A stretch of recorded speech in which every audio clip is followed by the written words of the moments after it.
Hello everyone! Let's check out last year's anime in The Last Summoner. Episode 1 begins with an acquaintance with the main character Aja. He just lies next to a tree and listens to music with headphones. And on the way home, he tells his daily routine in which nothing in his life changes. Woke up 8, went to school, and so every day the kid has no goals and desires. The only thing he can do is cook and cook so delicious that a local goddess named Dora responds to the smell of his ramen. She appears in front of the main character in all its glory and then turns into a baby and sharpens all the cooked food.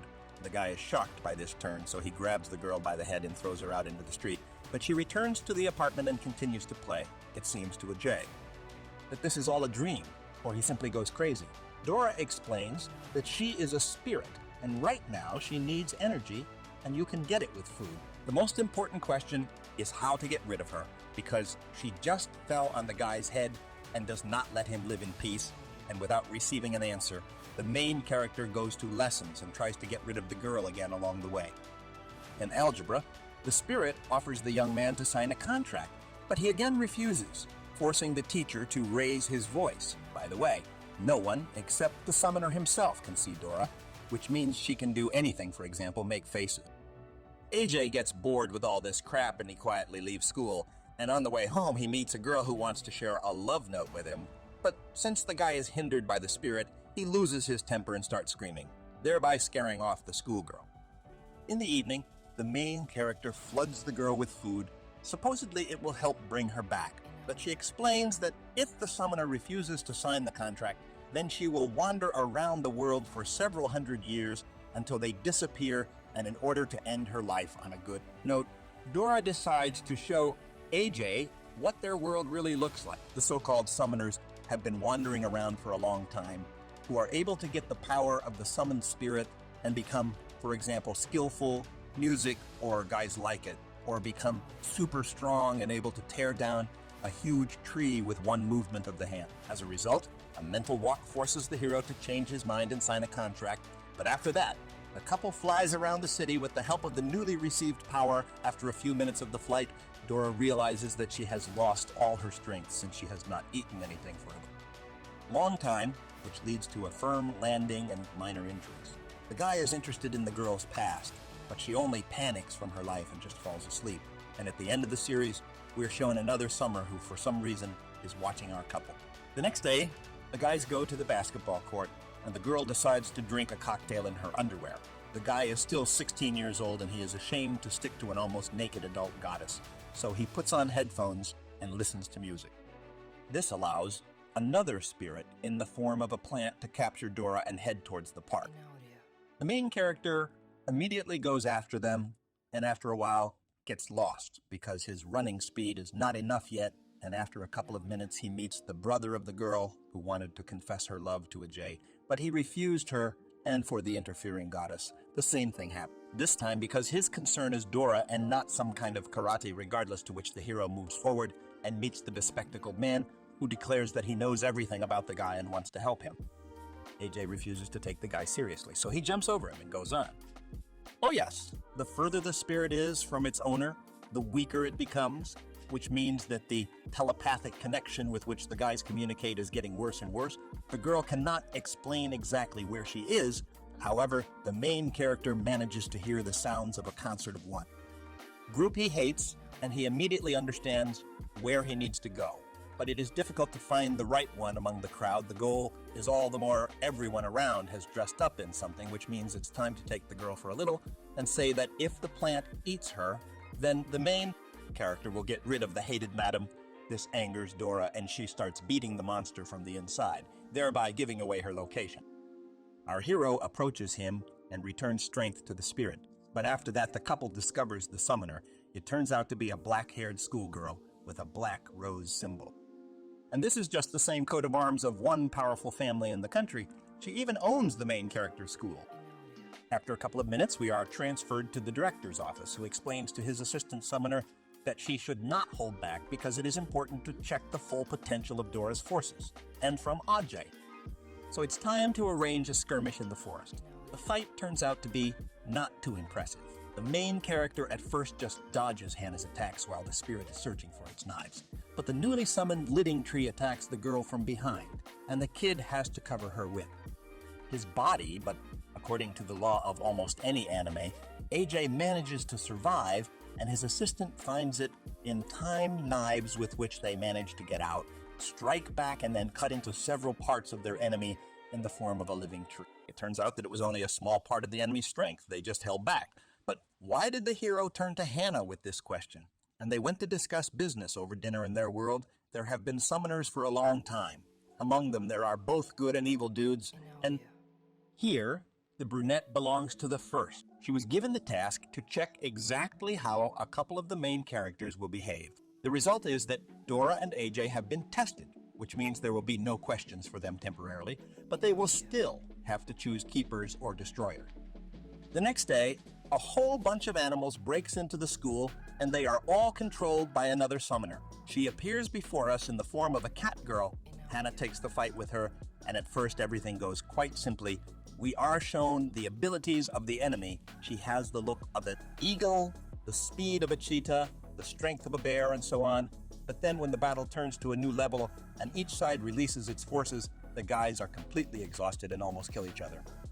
If a couple of heroes hadn't arrived in time, AJ explains that the cat is the summoner. She has signed a contract with the spirit and can control it. Hannah leaves the battlefield, and an updated group of heroes in the person of the main character Dora and Meow go home. There, the latter explains that she decided to make a stir in the city to attract the attention of the summoners and find her brother, but the attempt was unsuccessful in the morning. A crowd of spirits falls into the guy and invites him to visit the mansion of the Black Rose. By the way, they are now the head of the keepers, that is, good summoners. The head of the group has the ability of different spirits and use different elements, which makes him one of the strongest people on the planet, by the way. In the house, they show us a statue of the first leader of the Guardians.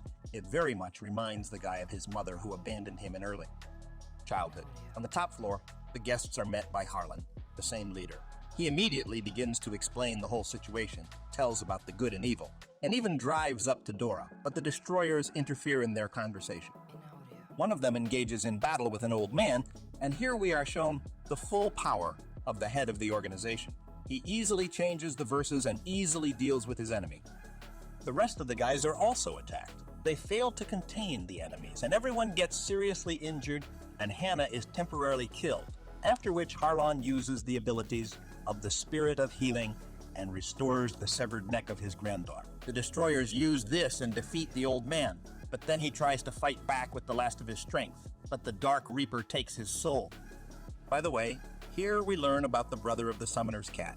He is in the enemy team and has long been a known criminal who is being hunted. The result of the battle is obvious. The keepers lost, but the destroyers left the guys alive to meet them in the future because their goal was not Harlan, but something else. Already at home the next day, the main characters discuss a plan of action. AJ finds on the internet a block of some girl telling about the summoners today. She holds a meeting of fans to which our team will also go. In the next scene, she presents a girl in the maid costume to us. She moves to the meeting place and does whatever her heart desires with any technique. In short, she's a hacker. AJ, under the guise of a fan, buys all the books, but the blonde's name immediately understands who is hiding under the mask. She explains what she does in life and what she is a pro at, but 4 robot destroyers interfere in their conversation. They get rid of the first one with the help of technology, but the rest destroy the bridge and the walls, have to show their spirit capable of turning any technique into a transformer. This helps stop the attackers and go to the Black Rose mansion to restore the chronology of events. Oh, by the way, Stan is the same bespectacled kid from the second series, and he spends most of his time as a woman. After a few minutes of investigation, we are made to understand that the target of the enemies was not the head of the organization at all, but hundreds of spirits imprisoned in special cells. They were stored in the basement of the building and were needed to prevent war by finding a piece of armor of one from the destroyers. The hacker manages to recognize the location of the target. He lives alone in the middle of a stone forest and takes care of flowers in his spare time. At first, the man seems too calm and has nothing to do with Harlan's murder. But then, something strange happens. Lightning strikes from the sky and turns the man into a monster. He immediately attacks the heroes, and no one can resist him for half of the series, so Thora decides to accumulate a huge force to transfer it to AJ. It turns out that our goddess is able to create any weapon, even Thor's hammer. These guns can destroy the destroyer's armor and temporarily stop him. He says that he is not a summoner, but only a receptacle for parasites most of the time. The man restrains them, and in times of panic attacks or by order of the leadership can reincarnate, and after death the parasite goes free and acquires its true form. This time Dora's weapon cannot harm the monster. In just a couple of strokes, the main one loses consciousness and ends up dying, but a short clarification in the goddess's memory returns some of her strength. She takes the form of a crossed demon with an angel, releases a flurry of swords, and uses the ability of heaven's justice to completely destroy the monster. By the way, our goddess does not remember anything of the past, and no one understands why memories are chained in stone inside her heart. And all the summoners became more active on March 17, the day when Dora appeared in front of the hero. So she has some weight in this world. It's not for nothing that Harlan and the Destroyers were interested in her. On the way home, the guy's car is attacked by enemies and everyone is killed, including the main character, but immediately after that, we are transferred to another world and introduced to the father from a jail. He offers the guy to go back 3 minutes ago and prevent the death of his friends, and in the end he says that he will wait for him in the crucible of the devil. Well, as a result, they all survive and fly to the right place, but without Hannah, because she herself went to the crucible. It is important to understand that all this place is hidden from people have their own rules.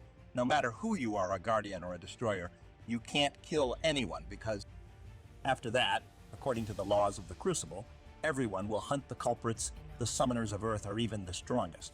So the enmity between the main characters and the killers of Harlan will have to be postponed. Well, there are only 2 episodes of the main characters taking part in the tournament, and they all go to the finish line. The disclosure of the plot here is no stupid running errands and performing various meaningless tasks, like getting out of the hotel alive to run a marathon, to cook and sing. Song, I wonder? Not very. To be honest, I didn't like that the screenwriters decided to slow down the plot in the last series and give a few stupid hints about the continuation. One of them is the purpose of the tournament to collect spiritual energy that is needed for the revival of the Creator. We were no longer shown Hannah, Androsage's father, and the Destroyers began to behave like idiots, especially since they did not explain why souls were needed because of the Black Rose Mansion. The series is certainly worth the time spent, but only somewhere up to 10 episodes. I recommend watching if you want to brighten up the evening with simple jokes. But if you are a fan of the plot, then it's better to wait for the second season, because the cropped ending will only spoil the impression. All bye.